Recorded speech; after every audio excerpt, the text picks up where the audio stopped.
السلام علیکم ناظرین، میں ہوں آپ کا میزبان اسد شاہد اور آپ دیکھ رہے ہیں اردو جائزہ۔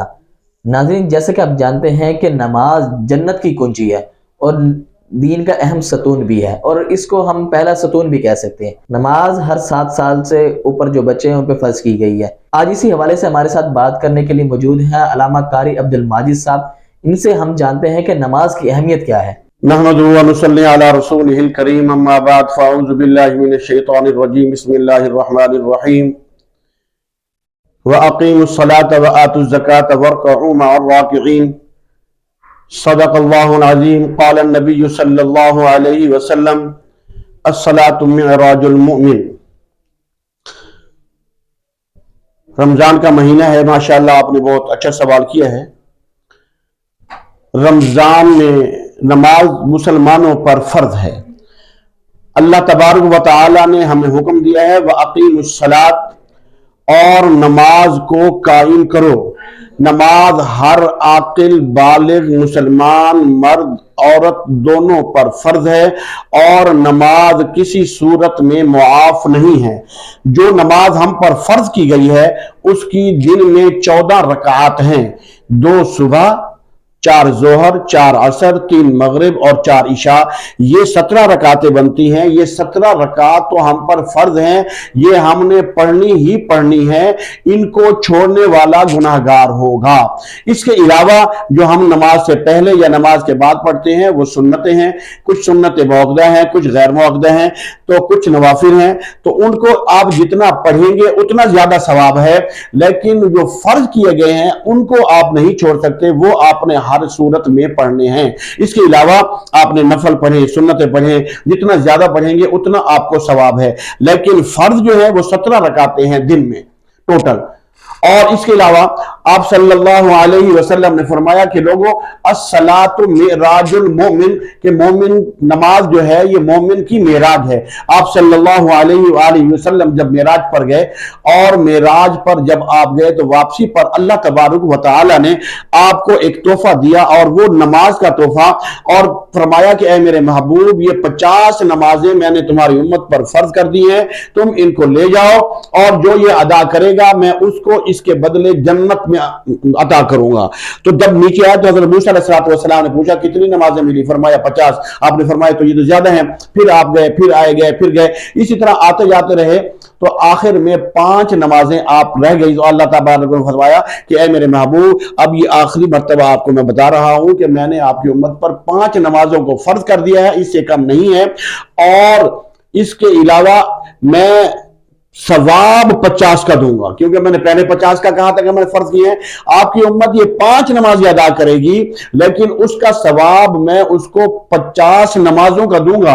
اور فرمایا اس لیے کہ نماز جو ہے یہ مومن کی معراج ہے۔ جب معراج میں رب تعالیٰ کے ساتھ، اللہ تعالیٰ کے ساتھ آپ صلی اللہ علیہ وسلم کی گفتگو ہوئی، بات چیت ہوئی، آپ کا دیدار ہوا، تو آپ نے فرمایا کہ اے اللہ، مجھے تو معراج مل گئی، میری امت کی معراج کیا ہے؟ تو اللہ تبارک و تعالیٰ نے فرمایا کہ اے میرے محبوب، یہ نماز کا تحفہ دے رہا ہوں، یہ آپ کی امت کی معراج ہے۔ جس طرح آپ نے مجھ سے باتیں کی ہیں، یہ نماز جب آپ بندہ پڑھے گا، مومن نماز پڑھے گا، تو یوں سمجھے کہ وہ مجھ سے باتیں کر رہا ہے، اور نماز دراصل ہے ہی معراج، اور اللہ سے باتیں ہیں۔ جب ہم نے کیا کرتے ہیں؟ ہم نے نماز میں ثنا کو رٹ لیا، سورہ فاتحہ کو رٹ لیا، سورتوں کو رٹ لیا، تحیات و درود شریف ربی جانی کو رٹ لیا، لیکن ہمیں اس کا ترجمہ نہیں آتا۔ نماز کا اصل لطف اور مزہ اس وقت آتا ہے جو ہم نماز میں پڑھ رہے ہوں، جب ہمیں اس کا ترجمہ بھی آتا ہو۔ کیوں؟ آپ صلی اللہ علیہ وسلم نے فرمایا کہ اے لوگوں، جب انسان نماز میں الحمدللہ رب العالمین الرحمن الرحیم کہتا ہے کہ اے اللہ، تو ہی سارے جہانوں کا رب ہے، سب تعریفیں تیرے لیے ہیں، اور تو رحمان ہے، تو رحیم ہے، تو رسول پاک صلی اللہ علیہ وسلم نے فرمایا کہ رب تعالی فرشتوں کو مخاطب ہو کر کہتا ہے کہ اے فرشتوں وہ دیکھو مجدنی عبدی، میرا بندہ میری بزرگی بیان کر رہا، مجدنی حمدی، وہ دیکھو میرا بندہ میری حمد بیان کر رہا ہے، میری تعریف بیان کر رہا ہے۔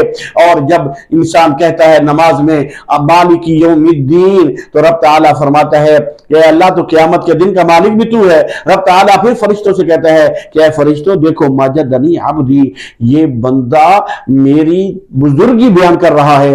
اور جب بندہ کہتا ہے ایاک نعبد و ایاک نستعین، کہ اللہ تیری ہی عبادت کرتے ہیں، تجھی سے مدد مانگتے ہیں، تو اللہ فرماتا ہے کہ یہ میرے اور میرے بندے کے درمیان ہے۔ اور فرمایا جب بندہ کہتا ہے کہ اہدنا الصراط المستقیم، جب کہتا ہے نا ایاک نعبد و ایاک نستعین، تو اللہ تبارک و تعالیٰ فرماتے ہیں فرشتوں کو کہ لاکا ما سالتا، اے میرے فرشتوں گواہ ہو جاؤ تو اس سے مانگا میں نے عطا کر دیا۔ اور پھر جب کہتا ہے کہ اہدنا الصراط المستقیم، کہ اے اللہ مجھے سیدھے راستے پہ چلا، صراط الذین انعمت علیہم، ان لوگوں کے راستے پر جن پر تیرا انعام ہوا، غیر المغضوب علیہم ولا الضالین، نہ کہ ان لوگوں کے راستے پر جن پر تیرا غضب ہوا۔ جب ہم نماز میں یہ پڑھ رہے ہوتے ہیں، ہمیں اس کا ترجمہ بھی آتا ہے اور ہم پڑھ رہے ہوتے ہیں، تو رب تعالی ہمیں پڑھنے کے ساتھ ساتھ جواب بھی دے رہا ہوتا ہے۔ وہ رب کتنا رحیم اور کریم ہے کہ جو تو اس سے باتیں کر رہا ہے، وہ تجھے اس کے ساتھ ساتھ جواب بھی دے رہا ہے اور تجھے عطا بھی کر رہا ہے، بشرطے کہ یہ کہ ہمیں پتہ ہو کہ ہم پڑھ کیا رہے ہیں۔ اور پھر دوسری بات، ہم التحیات پڑھتے ہیں۔ آپ کو پتہ ہے التحیات ہمیں کہاں سے ملا؟ یہ التحیات بھی ہمیں معراج کی رات رسول اللہ صلی اللہ علیہ وسلم اور رب کے ہاں سے ملا۔ جب میرے محبوب صلی اللہ علیہ وسلم معراج کی رات آسمانوں پر پہنچے تو رب تعالیٰ نے فرمایا کہ اے میرے محبوب میرے لیے کیا تحفہ لائے؟ تو میرے محبوب نے کہا یا اللہ آپ کو تحفوں کی کیا ضرورت ہے؟ آپ تو رب العالمین ہیں، آپ کے لیے کیا تحفہ؟ فرمایا نہیں، جب کوئی محبوب کسی محبوب سے ملنے جاتا ہے نا تو کچھ نہ کچھ تو تحفہ لے کے جاتا ہے۔ اب میرے محبوب کے پاس اس وقت اور کوئی چیز تو تھی نہیں۔ آپ صلی اللہ علیہ وسلم نے فرمایا التحیات للہ والصلوات والطیبات، اے اللہ 3 تحفے لایا ہوں، بدنی عبادتیں، زبانی عبادتیں اور مالی عبادتیں۔ اے اللہ یہ تینوں عبادتیں تیرے لیے تحفہ ہیں۔ تو رب تعالیٰ نے فرمایا، آپ نے فرمایا تحیات للہ والصلوات والطیبات، تو رب تعالیٰ نے فرمایا السلام علیکہ ایہا النبی ورحمت اللہ وبرکاتہ، اے میرے محبوب 3 تحفے آپ نے دیے، 3 میں دے رہا ہوں۔ السلام علیکہ، اے میرے محبوب، ایہا النبی، اے میرے نبی تجھ پر سلام ہو، ورحمت اللہ، اور اللہ کی رحمتیں ہوں، وبرکاتہ، اور اس کی برکتیں نازل ہوں۔ تو نبی علیہ الصلوۃ والسلام نے جب یہ سنا تو آپ نے فرمایا السلام علینا علی عباد اللہ الصالحین۔ آپ کو اپنی امت وہاں بھی یاد تھی کہ اے اللہ سلامتی ہو اللہ کے نیک بندے پر۔ نیچے جبریل کھڑے تھے، آواز آ رہی تھی، وہ سن رہے تھے، انہوں نے کہا اشہد ان لا الہ الا اللہ واشہد ان محمدا عبدہ ورسولہ، میں گواہی دیتا ہوں کہ اللہ کے سوا کوئی معبود نہیں، محمد صلی اللہ علیہ وسلم اللہ کے رسول ہے۔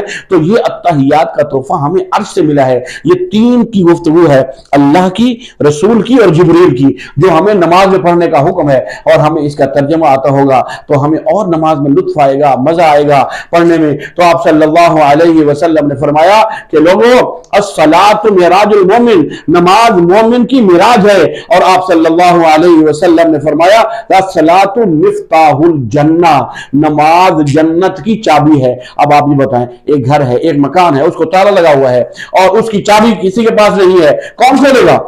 تالا تو وہی کھولے گا نا جس کے پاس چابی ہوگی۔ اگر توڑنے کی کوشش کرے گا چور کہلائے گا، پکڑا جائے گا، اور اگر چابی نہیں ہے تو باہر کھڑا ہے، اور اگر چابی ہے تو تالا کھولے گا اندر داخل ہو جائے گا۔ یہ مثال ہے کہ رب تعالیٰ نے فرمایا کہ آپ صلی اللہ علیہ وسلم نے فرمایا الصلاۃ مفتاح الجنہ، نماز مومن کی معراج ہے، اور الصلاۃ مفتاح الجنہ، نماز جو ہے وہ جنت کی چابی ہے۔ آپ صلی اللہ علیہ وسلم فرمایا کرتے تھے قرۃ عینی فی الصلاۃ، میری آنکھوں کی ٹھنڈک نماز ہے۔ اور آپ صلی اللہ علیہ وسلم فرمایا کرتے تھے کہ لوگوں جب بھی کوئی پریشانی ہو، کوئی لاحق ہو، کوئی آپ کو مسئلہ پیش آئے تو اللہ کے حضور کھڑے ہو کر نماز ادا کرو، 2 رکعت نماز نفل حاجت پڑھو، اللہ سے دعا مانگو، اللہ تبارک و تعالیٰ تمہاری دعاؤں کو قبول کرے گا۔